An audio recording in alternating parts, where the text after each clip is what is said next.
Hello दोस्तों, स्वागत है आप सभी का आपके अपने यूट्यूब चैनल ऑनलाइन स्टडी में।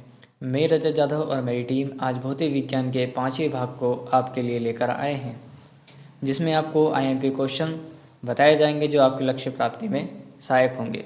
तो शुरुआत करते हैं पहले प्रश्न से।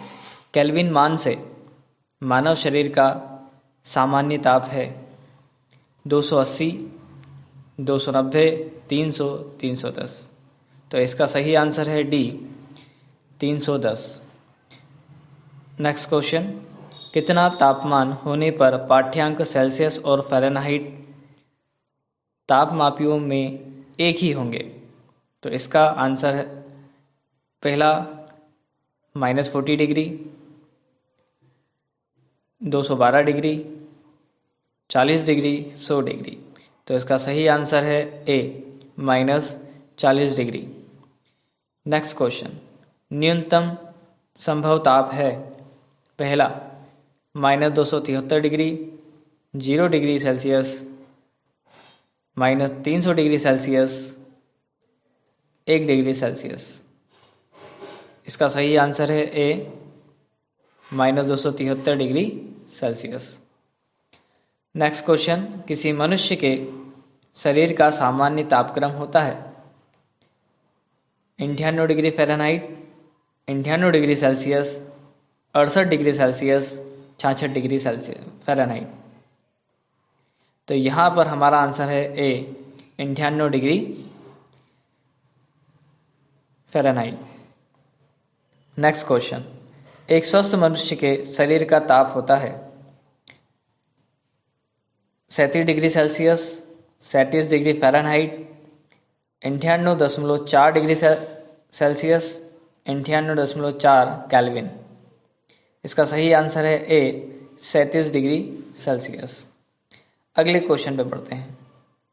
ठंड के दिनों में लोहे के गुटके और लकड़ी के गुटके को प्रातः काल में छुएं तो लोहे का गुटका ज़्यादा ठंडा लगता है क्योंकि पहला, लोहे के गुटके का ताप लकड़ी के गुटके से कम होता है, लकड़ी की तुलना में लोहा ऊष्मा का अच्छा चालक होता है, लकड़ी की तुलना में लोहा ऊष्मा का खराब चालक होता है, लोहे का गुटका लकड़ी से भारी होता है। तो इसका सही आंसर है बी, लकड़ी की तुलना में लोहा ऊष्मा का अच्छा चालक होता है, जो जल्दी गर्म हो जाता है और जल्दी ठंडा हो जाता है। नेक्स्ट क्वेश्चन पे बढ़ते हैं।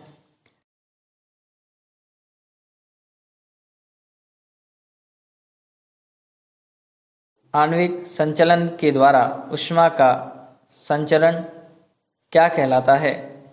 चालन, संवहन, विकिरण, प्रकीर्णन।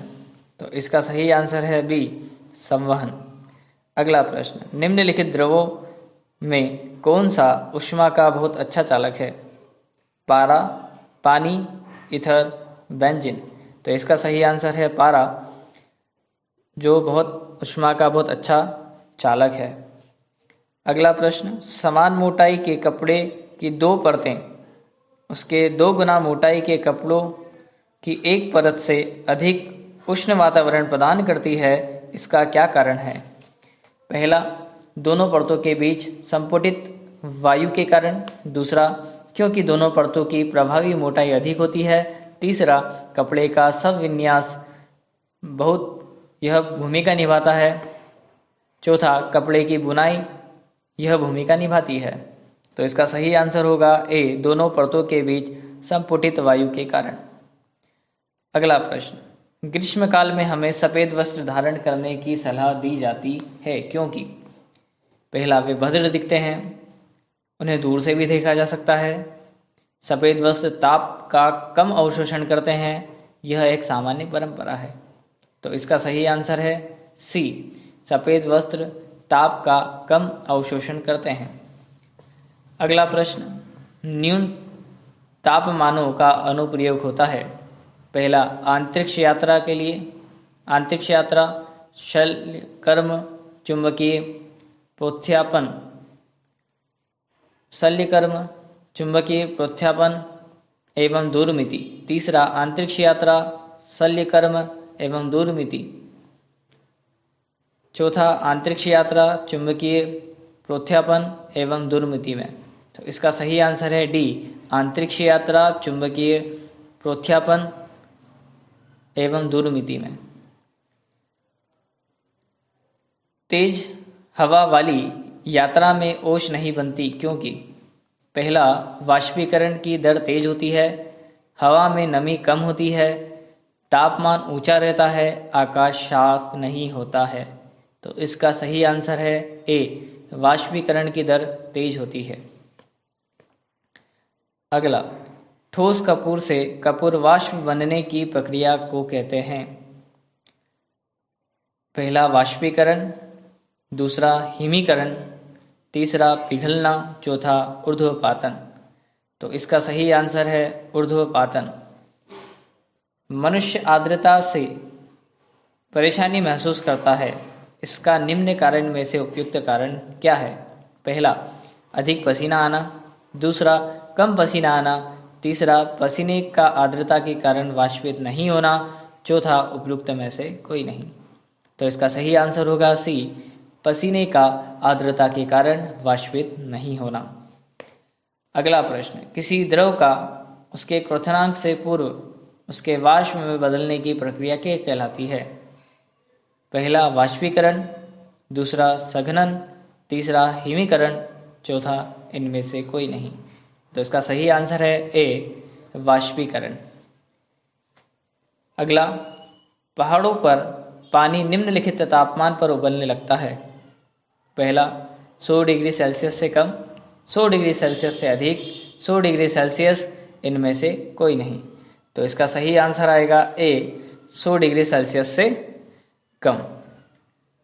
अगला, भाप से हाथ अधिक जलता है अपेक्षाकृत उबलते जल से, क्योंकि पहला, भाप में गुप्त ऊष्मा होती है, भाप शरीर के भीतर घुस जाती है, भाप में अधिक मारक क्षमता होती है, भाप हल्की होती है। तो इसका सही आंसर है ए, भाप में गुप्त ऊष्मा होती है। अगला, ऊष्मागतिकी का प्रथम नियम किस अवधारणा की पुष्टि करता है? पहला, ऊर्जा संरक्षण, दूसरा ताप संरक्षण, तीसरा कार्य संरक्षण, चौथा इनमें से कोई नहीं। तो ऊष्मागतिकी का पहला नियम ऊर्जा संरक्षण की अवधारणा की पुष्टि करता है। अगला प्रश्न, प्रकाश तरंग किस प्रकार की तरंग है? प्रकाश तरंग किस प्रकार की तरंग है? अनुपस्थ तरंग है, अनुदैर्ध्य तरंग है, उपयुक्त दोनों है, इनमें से कोई नहीं है। तो प्रकाश तरंग जो है वह अनुप्रस्थ तरंग होती है। अगला प्रश्न, प्रकाश विकिरण की प्रकृति होती है। पहला, तरंग के समान, दूसरा कर्ण के समान, तीसरा तरंग एवं कण दोनों के समान, चौथा तरंग एवं कण के समान नहीं। तो इसका सही आंसर है सी, तरंग एवं कण दोनों के समान। तो यहाँ पर ये आपके 20 इम्पोर्टेंट क्वेश्चन थे। इस तरह के अभी 15 भाग आपको उपलब्ध कराए जाएंगे, जिसके अंदर बहुत इम्पोर्टेंट क्वेश्चंस आपको मिलेंगे। आगे की जानकारी, आगे के वीडियो के लिए आप हमारे चैनल को सब्सक्राइब और लाइक और शेयर ज़रूर करें और नोटिफिकेशन के बेल आइकॉन को भी दबाएं, जिससे आपको आने वाले और वीडियो की जानकारी तुरंत मिलती रहे और इसी तरह आप अपने ज्ञान को बढ़ा सकें। धन्यवाद। जय हिंद, जय भारत।